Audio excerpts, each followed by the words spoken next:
Hey, what's up, guys? It's DJ Matt here. This is a different type of video than our normal show video. So last week we didn't have a show because school just started back up. So it's been a little hectic, and so we didn't do a show last week, and this week we don't really have a show. Schedules didn't work out this week. But I will say a special announcement here before I get into what I really want to talk about and why I'm doing this video.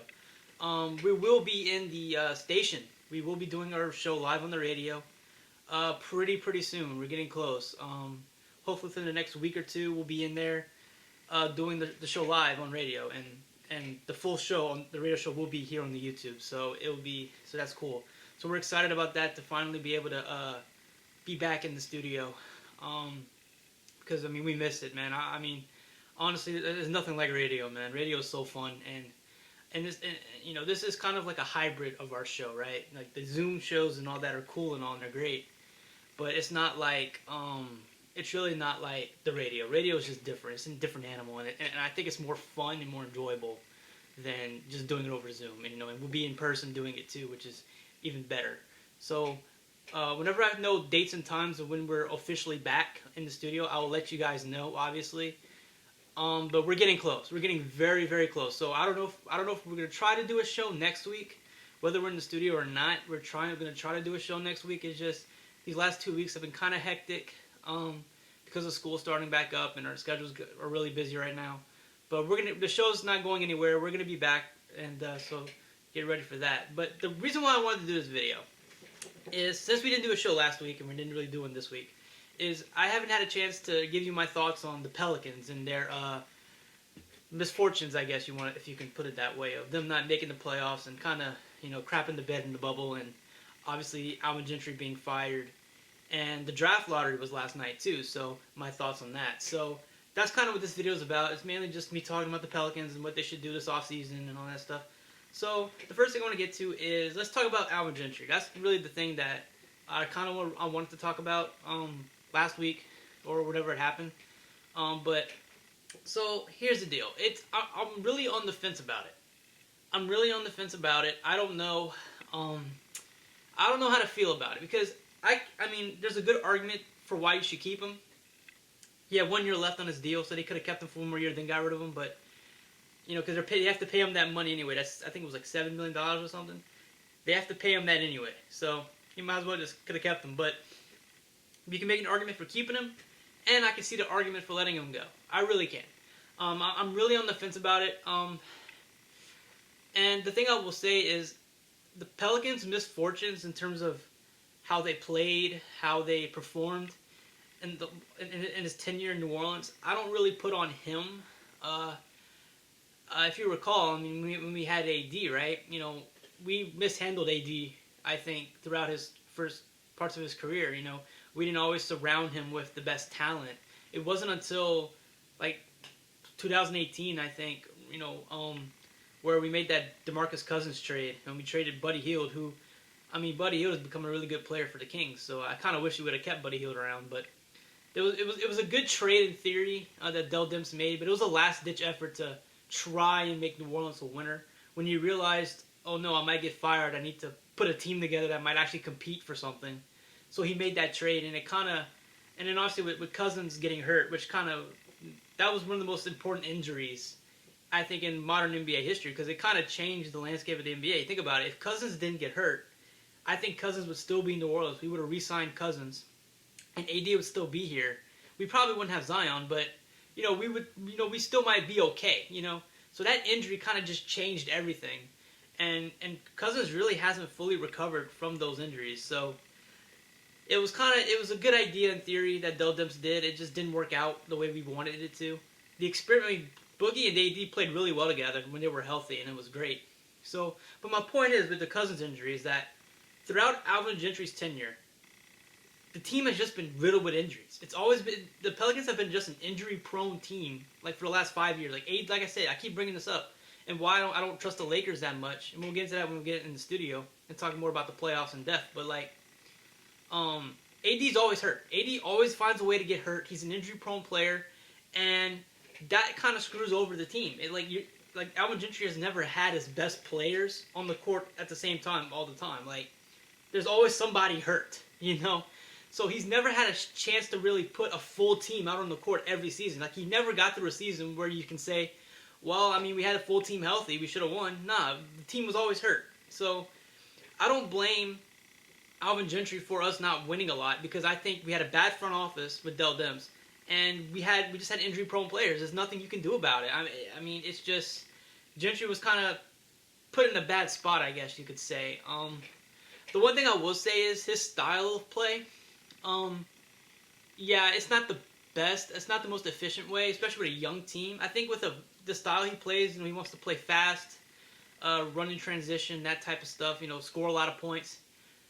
I think it's too fast for a young team to play that fast, which, it just leads to a lot of turnovers, and you saw that in the bubble.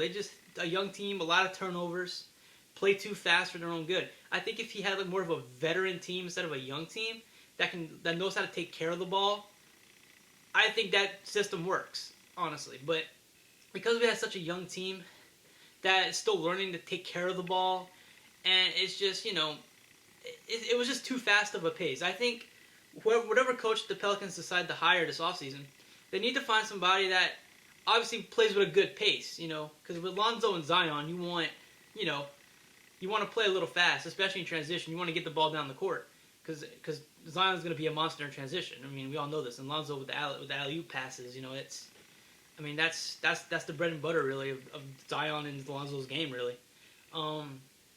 But what they need to do in the new coach that they find is somebody that plays fast but also slows it down a little bit. Play with a good pace, but work on the half court stuff a little bit more. Work on more deep. I think what they really need is a defensive minded coach. Alvin Gentry is a very offensive minded coach.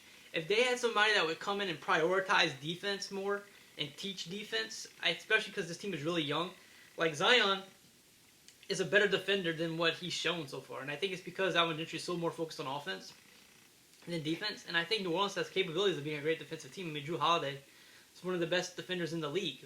I think Damian Lillard said that. I think he was on JJ Redick's podcast last week or something, and he's like, yeah, Drew Holiday is the real deal. So, Drew Holiday, I mean, you have good defenders in New Orleans. The problem is you don't have a coach that prioritizes that. So to me, that's the biggest thing. And honestly, Zion's going to score points. Zion's going to do, Drew's going to do Drew. Zion's going to do Zion. JJ's going to do JJ. It doesn't matter who the coach is. They're going to do their thing, right? Brandon Ingram's going to do his thing. But what they need help with is somebody that can help them dial in on the defense. And that, to me, is what I want in a coach. Now, the coaching prospects that are out there for the Pelicans, they got a good pile to choose from. The two big names is Ty Lue and Jason Kidd. Ty Lue's now an assistant with the Clippers, and Jason Kidd is with the Lakers right now being an assistant coach. And Jason Kidd was in the running for the Lakers head coaching job, which went to Frank Vogel. What I will say, though, is I don't know I really don't know who they should go with. I really don't. It's weird. Ty Lue won a championship in Cleveland with David Griffin. Yeah, they have a good relationship, I'm sure. I'm sure he'd come in and bring some experience with him, and maybe he'd be a defensive-minded coach, maybe help them, in that area, work with a superstar, that type of deal. But how much coaching did Ty Lue do in Cleveland? That's my question, because here's the deal, and this is, like I said, I'm going to get into more of the Lakers and stuff when we get into the studio, when we have more time to get into all that. But with a LeBron-led team, is the coach really coaching? Because my whole thing is that when you have a team with LeBron is the GM, the coach, and the star player, right? LeBron's calling the shots. Is the coach really coaching? Right? Can we say definitively this coach has an impact on this team? You know what I mean? So Ty Lue, who I really do, and I wouldn't mind him in New Orleans. I mean, I wouldn't hate it. It's just, can he actually really? I'm sure he's a good coach because he's in the NBA and he's well respected throughout the league. I'm sure he is a good coach. But my thing is his success came from being with LeBron, right? LeBron was the one calling the shots in Cleveland. So what is he really going to bring to the table in New Orleans other than experience, right? So that's my only question. And Jason Kidd, who I think Jason Kidd would be very interesting because Jason Kidd was the coach of the Bucks when Giannis was drafted and in Giannis' first couple of years in the league. And look, Mike Budenholzer, who's a great coach for the Bucks right now, great head coach. He's reaping the benefits of Giannis' development with Jason Kidd. Now, Jason Kidd, I think, doesn't get enough credit for helping develop Giannis into the player he is today. No one really talks about it anymore, but Jason Kidd worked with Giannis. Like Jason Kidd helped Giannis become the player he is today. Seriously, and so knowing that, bringing Jason Kidd in to coach the Pelicans, that might reap benefits for Zion. It could help Bi. I think Lonzo, having a guard, help Lonzo out a little bit with his shooting, because Lonzo has a vastly improved shooting. I'm happy with the progress Lonzo made this year. I really am. I hope he stays with the team. There's trade rumors. We'll get into that a little bit later, but Jason Kidd, I think in terms of player development, I think would be an interesting choice, and I would be on board with that. So those are the two big names in the coaching world right now for the Pelicans. They could hire the assistant coach for the Pelicans, could be promoted to head coach as well. They could hire within, which I wouldn't be opposed to either. I mean, it's tricky because it's not like the NFL. Like in the NFL, you have a good coach, right? A coach that knows the X's and O's, that can call the right plays. So that, like a head coach in the NFL, I think is more important to the team's success than a head coach in the NBA. Because really in the NBA, because it's only 5 players on the court, like the Lakers. Do you really think Frank Vogel's the difference maker in that team? Like, no matter who the head coach of the Lakers were, when you have a team with LeBron and AD, they're going to be good, right? You have a team in LA with Kawhi and Paul George, they're going to be good no matter who the coach is. Although Doc Rivers has proven he's one of the best coaches in the league, so kind of a bad example there. But the point is the NBA is such small talent pool, I guess, and you put stars together, they're gonna work out, right? They're gonna do their thing. So coaching is more important for the younger players, right? Not the stars, to develop them. The stars don't. Like, do you think LeBron needs coaching? Do you think AD really needs coaching? Do you think Kawhi needs coaching? Do you think Giannis really needs coaching? Like to them, it really doesn't matter who the coach is. So it's not like the NFL where you need a good coach to be successful.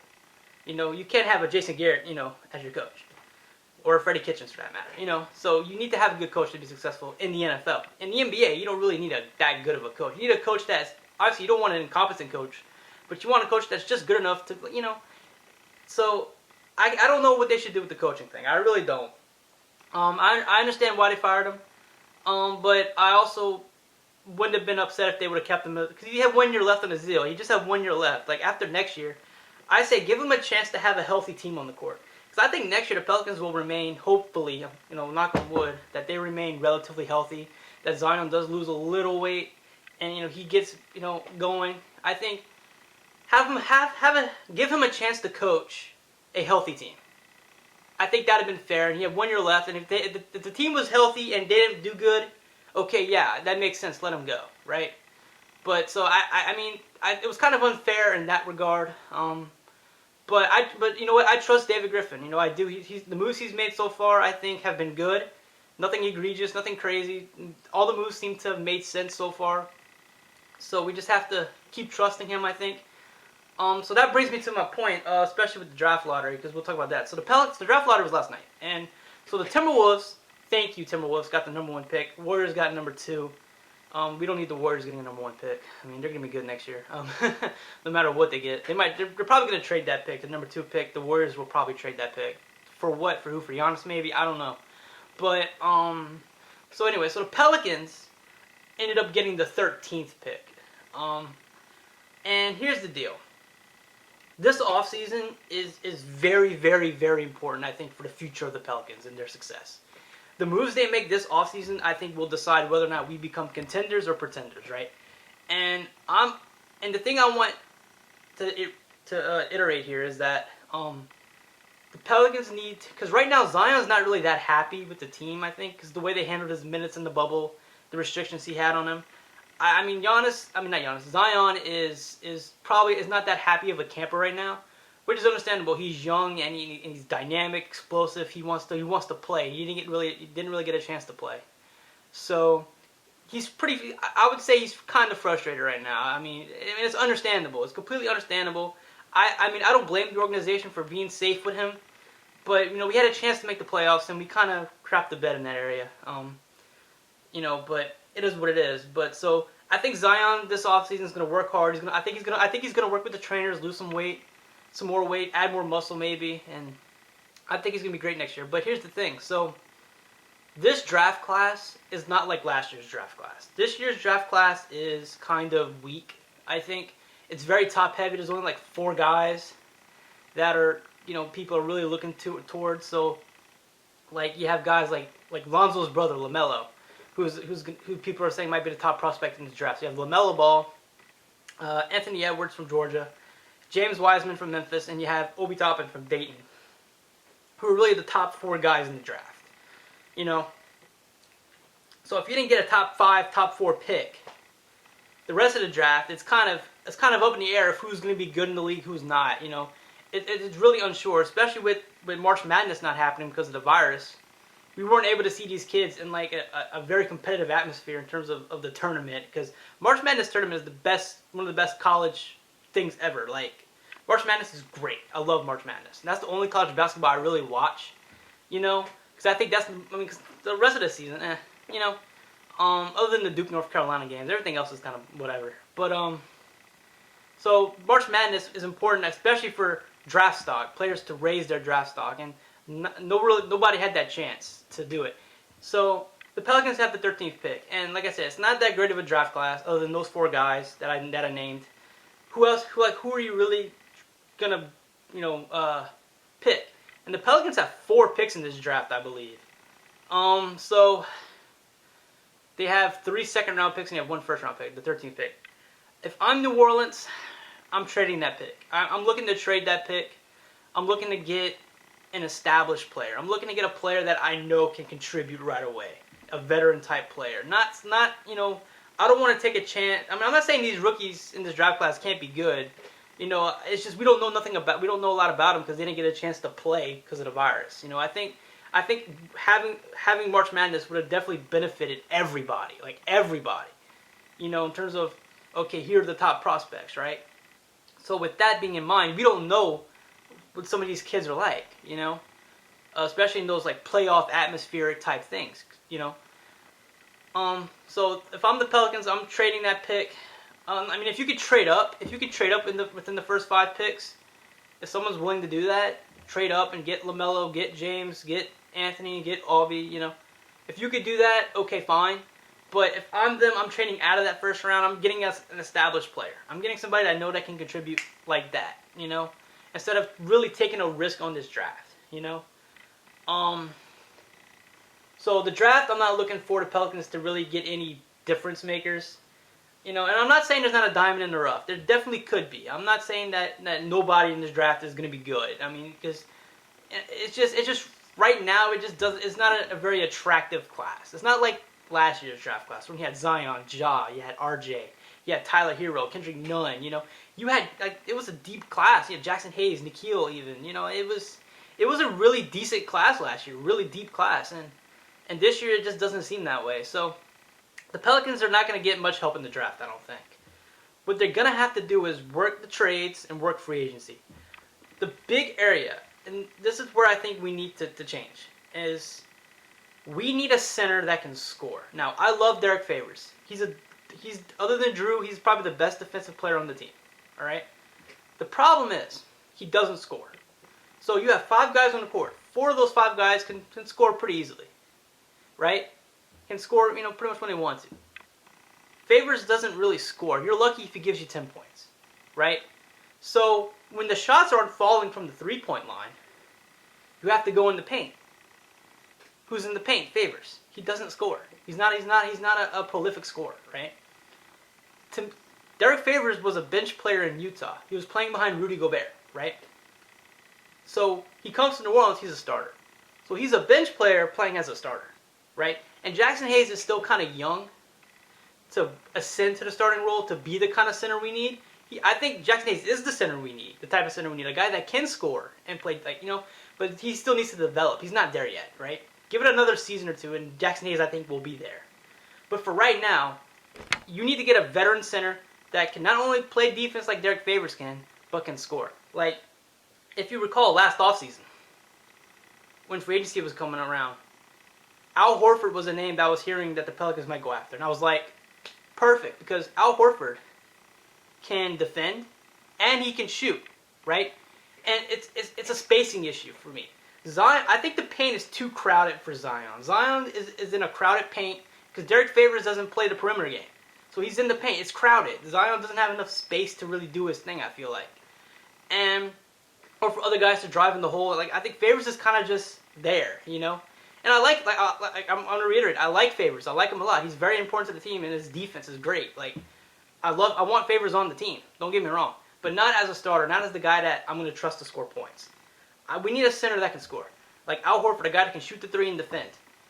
You know, I thought that would have been a perfect fit for New Orleans. I really wanted Al Horford here, but it didn't happen. He went to Philly. And, I mean, it's not really working out in Philly, but that's because Philly's not, I don't know. Philly has a lot of problems right now. They were my pick to go to the finals beginning of the season. They were my pick to go to the finals. And then they really just fell apart. Like, I mean, Ben Simmons is hurt right now, and, you know, and they're down 0-2 to the Celtics. So, but Al Horford in New Orleans, I was kind of hoping for, because I was like, that's perfect, right? So, like, a guy that can get his shot, but can also play defense. Another guy I thought would be very interesting would be Andre Drummond. That'd be a really cool player to have in New Orleans. A guy that can get you 20 points and 20 rebounds. I've seen him do it.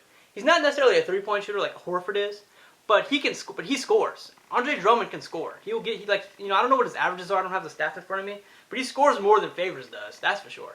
You know, so for me in this offseason, I want to get another center that can score. You know, to me, that's the biggest area where I think we need to improve. A guy that's a threat from the perimeter, like a Brook Lopez. Imagine if we had like a Brook Lopez in New Orleans, right? A guy that can shoot the three, play in the paint, and defend. Brook Lopez, dude. Like, that'd have been great, because it's about spacing for me. The Pelicans I don't think, have great spacing, you know? And I think if we have more space on the court, Zion's going to go off, more so than he did this year when he was healthy. So, to me, that's the biggest area I want to see New Orleans attack, is the center position. Now, look. Bradley Beal's going to be a name that's going to come up a lot, I think. It came up last season. It was a trade rumor. Here's the deal. I think I said this on the show already, but I don't want to trade Lonzo. I know Lonzo didn't play good in the bubble. I get it. He's still young. Lonzo's made so much improvements, and you can argue him and Zion's relationship and chemistry on the court is the best on the team. They have the best chemistry on the team, Lonzo and Zion. And like I said, another thing I want to reiterate is Zion's happiness matters. Why did AD leave? Because he was unhappy. They weren't winning. They didn't put a team around. He was unhappy. They already the Warren Stars just fired a coach in Zion's first year. The Pelicans said they didn't really ask any players' opinions. They just made the move, right? So it's a dangerous game where if you have an unhappy star, Zion is gonna be a superstar in this league. He's gonna be great. If he's healthy next year, he's making the All-Star team, no doubt. So that's the kind of player you have. You have a generational player. You need to win sooner rather than later, and you need to keep him happy. Because we don't, like I said, loyalty in the NBA is gone. The only player that's still loyal is Damian Lillard and CJ McCollum. Those are the only two guys that are actually still loyal. And Russ was loyal with the Thunder until he was traded because Paul George wanted to go to the LA. Paul George is the reason why Russell Westbrook left, because Paul George just signed a contract with the Thunder. Kawhi came calling and said, you know what, I know I just signed this big contract with you guys, but I'm just going to go play with LA. So, so Russell Westbrook is still loyal to him. Even in Houston, I think Russell's like, man, I wish I was still in OKC, right? But the only two players that are loyal is CJ McCollum and Damian Lillard. Like, that's the only loyal players in the NBA. Everyone else wants to move everywhere. So that's a dangerous game, especially with superstars. So if the Pelicans don't become successful within the next 3 years, Zion, when he's able to leave, he's gonna want to leave because he wants to go win a chip. He's the type of player that needs to win a championship, right? That's the type of player we're all expecting him to be, a guy that wins championships. So if he can't win in New Orleans, he's gonna go somewhere else. So we have to make sure his happiness is prioritized. I hate to say this, but we have to treat him like a LeBron James. We have to ask his opinion on things. We have to make sure he's in the loop with what's going on within the front office and the moves they're making. That's important for his happiness, so he knows that he's important to the organization, you know? So this free agency is very, very important. I want to keep Lonzo because I think Lonzo has another gear to get to, a couple more gears to get to, and I think he can get there. Brandon Ingram, I think, is still going to keep getting better. Zion, when healthy, is going to be amazing. I don't want to trade Drew. I want to win a championship with Drew. I'm serious. I'm for, like, even if we don't win a championship with Drew Holiday in New Orleans, I want Drew Holiday's number retired in the rafters. Because Drew is loyal to New Orleans. Drew could have easily have won it out in New Orleans, I think. You know, because Drew Holiday is actually a really big commodity in the NBA. Like a lot of teams want Drew. But he said, no, I want to stay in New Orleans. He wants to be here, right? Right now, we're lucky. We have players. All these LA guys that got here from the AD trade, like Lonzo, B.I., Josh Hart, they want to be here, right?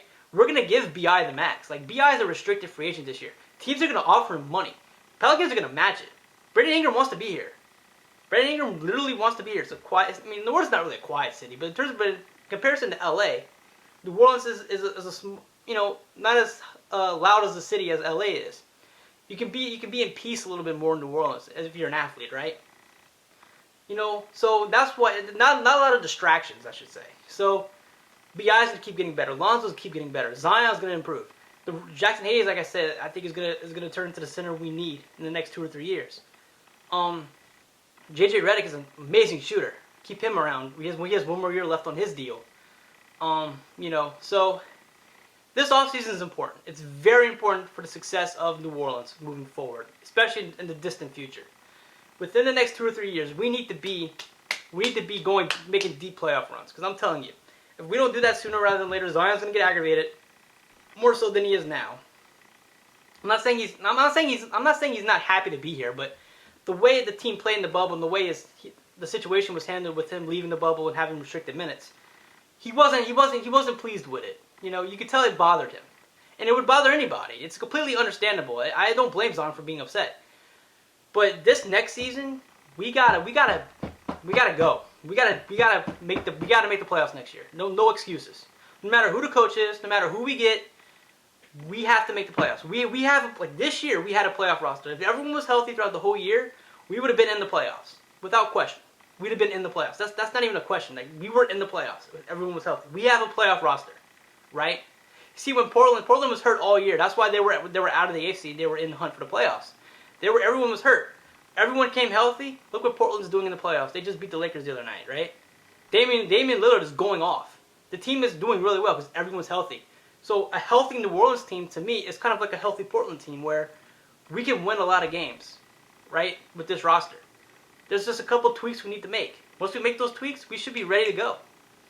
I'm not saying we're going to win a championship next year or even the year after that. We just need to be close. We need to be, like, on the doorstep, right? We need to make a second round, a third round trip. We can't be bounced in the first round. So those are my thoughts on what the Pelicans need to do. Like I said, this draft is not that exciting. It's very top heavy. I think they should trade some of those picks and for veteran talent. That's just my opinion. Now what they do, I don't know. The NBA just sent a memo saying that, you know, the offseason might be kind of delayed a little bit. Like, you know, the draft might, you know, all that stuff because, you know, the virus and stuff, you know, it's very fluid right now with the NBA and what they're trying to do. The draft, I think, is supposed to be middle of October, the draft, like right after the finals, like it's like immediately after like the draft happens. So we're going to see. We're going to see what goes on with that, with the Pelicans. But so it was a disappointing end to the season, but there's a lot of things to build off of. I'm excited for next season. If everyone stays healthy, Zion loses some weight. I'm not a lot of weight, just a little bit of weight. I mean, we don't have to be crazy with it, but you know, I think he's gonna be fine. I think we're gonna bounce back. I don't know who the coach is gonna be. Whoever we get, hopefully, is good enough to help keep developing this team, prioritize development, but also prioritize winning and defense. Then I think we'll be in the right space. So those are my thoughts. Like I said, we will be back in the studio really, really soon. Hopefully, I don't know about next week. Next week we're gonna try to do a show. I don't know if it's gonna be in the studio or not.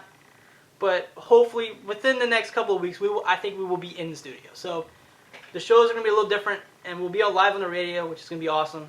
I'll give you more information when that happens. Like, subscribe, comment, follow us on Instagram at Sportschat with DJ Matt 1. I will announce the scheduling and all that stuff a little bit down the line once I know all that. thank you guys for watching. Stay safe out there. Wear your mask. I'm not wearing it. I'm at home, so I don't have to wear my mask. But if you go out, please wear your mask. We want to do this show on the radio. We weren't able to because of Corona. We want to do it in the station, so please wear your mask so we can go back to what we love to do, be on radio. All right. So thank you guys. Enjoy the rest of your day and stay safe and won't bow down. Go Pelicans.